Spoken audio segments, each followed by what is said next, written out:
This is the story of a god so terrified of his own child that he devoured its mother alive, and 9 months later split his own skull open to let a fully armored, screaming goddess of war tear her way into the world. This is not a myth about a gentle birth.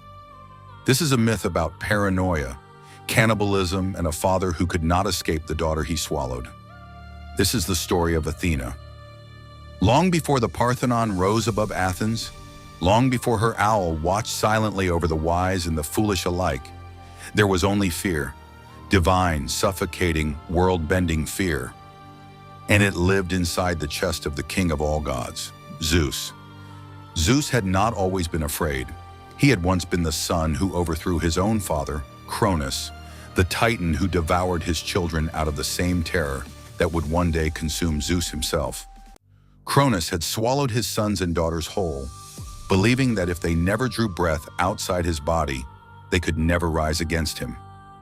He was wrong. Zeus escaped that fate, grew into a storm-given flesh, and tore his father's kingdom down stone by stone. He believed he had broken the curse of his bloodline forever. He had not. Among the countless goddesses who caught Zeus's eye was Metis, a titaness whose mind was sharper than any blade ever forged on Olympus. She was not beautiful in the way mortals imagine beauty. She was terrifying in her intelligence, a being who could see the shape of the future the way ordinary creatures see the shape of a tree. It was Metis who had once handed Zeus the potion that forced Cronus to vomit up his swallowed children, freeing Zeus's siblings from their father's stomach. She was the architect of the very rebellion that made Zeus king, and Zeus made her pregnant. It should have been a moment of triumph. Instead, it became the seed of an obsession that would nearly unmake him. Gaia, the primordial earth herself, and Uranus, the sky father whose blood still stained the story of creation, whispered a prophecy into Zeus's ear, a prophecy that curdled his blood into ice. Metis, they said, would bear 2 children. The first would be a daughter, wise and fierce, equal to her father in strength and surpassing him in wisdom. But the second would be a son, and that son was destined to overthrow Zeus, just as Zeus had overthrown Cronus, just as Cronus had overthrown Uranus before him. The wheel of divine patricide was about to turn again, and Zeus, the god who commanded thunder, who could split mountains with a single hurled bolt, found himself utterly powerless against a truth that had not even been born yet. He did not sleep. He paced the golden halls of Olympus while the stars themselves seemed to hold their breath. He looked at Metis, pregnant with his child, radiant, brilliant, doomed. And he saw only the shadow of his own destruction growing inside her. And so Zeus did the unthinkable. He smiled at Metis. He spoke to her gently, sweetly, praising her wisdom, complimenting the child she carried. He proposed a game, a contest of transformation, the kind gods and titans love to play. Metis, ever clever, ever trusting of her own cleverness, agreed.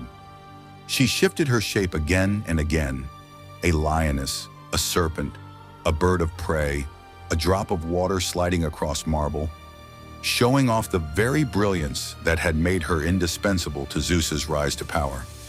And in the instant she transformed into something small, a fly, some versions of the myth whisper, small enough to vanish between his teeth. Zeus opened his mouth and swallowed her whole. There was no thunder in that moment. No lightning tore the sky. Just silence and the quiet, monstrous sound of a father consuming the mother of his unborn child in order to consume the prophecy along with her. He told himself he had won. He told himself the danger was gone, sealed inside his own body where no rebellion could ever reach him. He believed in the twisted logic only a terrified god could construct, that by making Metis a part of himself, he had absorbed her wisdom and erased the threat forever. But Metis was not dead, and neither was the child. Deep within Zeus's body, in a darkness no mortal or god had ever witnessed, Metis lived on, and she did what she had always done best. She began again to create. She built a forge in the black cavity of her captor's skull. She worked without sunlight, without rest, hammering metal that existed only in myth, weaving armor thread by impossible thread, crafting a helmet, a breastplate, a spear, arming her unborn daughter from the inside out, preparing her child for a birth unlike any other in the history of creation. Zeus, meanwhile, began to suffer. At first, it was only a dull ache behind his eyes, the kind any being, mortal or immortal, might dismiss as exhaustion. But the ache grew. Day by day, it sharpened into something unbearable, a hammering, splitting agony that pulsed behind his skull like war drums. He staggered through the halls of Olympus, clutching his head, his divine composure crumbling in front of the very gods who feared him. His eyes bulged. His jaw clenched until his teeth cracked against one another. The other gods backed away, uncertain whether they were witnessing the death of their king or the birth of something far worse. The pain became a living thing. It roared inside him with every heartbeat until Zeus, king of Olympus, wielder of thunder, devourer of prophecy, dropped to his knees on the golden floor of his own throne room, screaming in an agony no god had ever been forced to endure. He begged for release. He begged for the pain to stop, not understanding, even then, that the pain was not a punishment, it was a birth. It was Hephaestus, the god of the forge, scarred and limping, who came forward with an axe in his hands. Some tellings say it was Prometheus, the titan who had once given fire to mankind and paid an eternity of torment for it. Whoever it was, the message was the same. Only violence could end this. Only the skull itself, split wide open, could release whatever horror or miracle had been growing inside the king of the gods. Zeus, delirious with pain, ordered it done. The axe rose. Olympus held its breath, and then it fell. A single thunderous blow against the skull of the king of the gods, splitting bone that no mortal weapon should have ever been able to touch.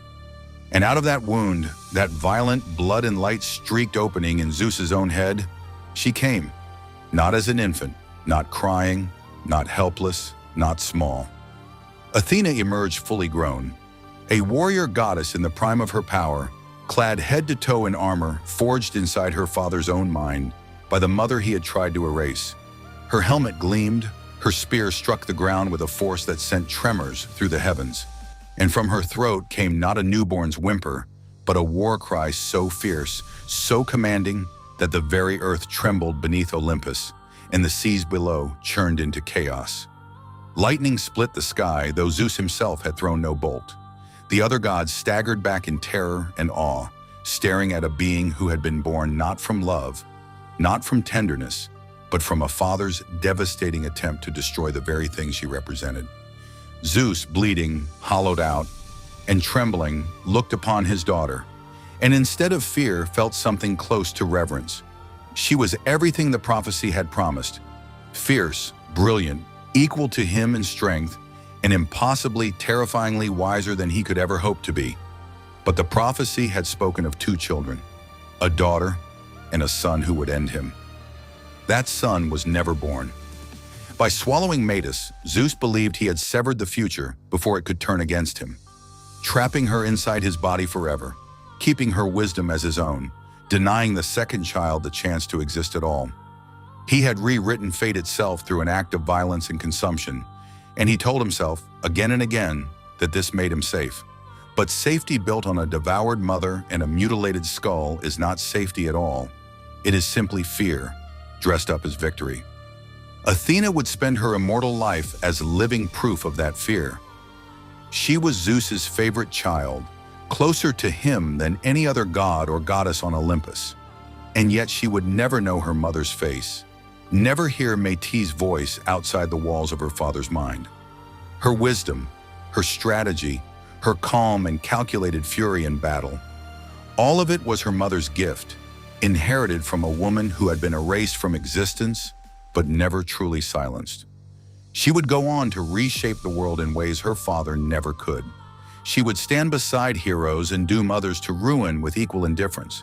She would curse the beautiful Medusa in a fit of jealous rage, transform the gifted weaver Arachne into the first spider out of wounded pride, guide Odysseus through a decade of impossible trials with cold, patient brilliance, and choose the side of Greece in the Trojan War, not out of love, but out of insulted vanity after losing a beauty contest to another goddess.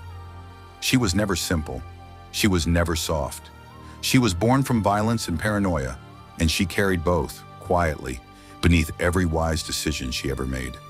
But it all began here, in a scream of agony behind Olympus's golden walls, in an axe falling against a father's skull, in a mother who built her daughter's armor in total darkness because it was the only power left to her. Zeus thought he had defeated fate. He had only postponed his own reckoning and given the world one of its most powerful, most complicated, and most unforgettable goddesses in the process. This was not a birth, it was a warning, and Olympus would never be the same again.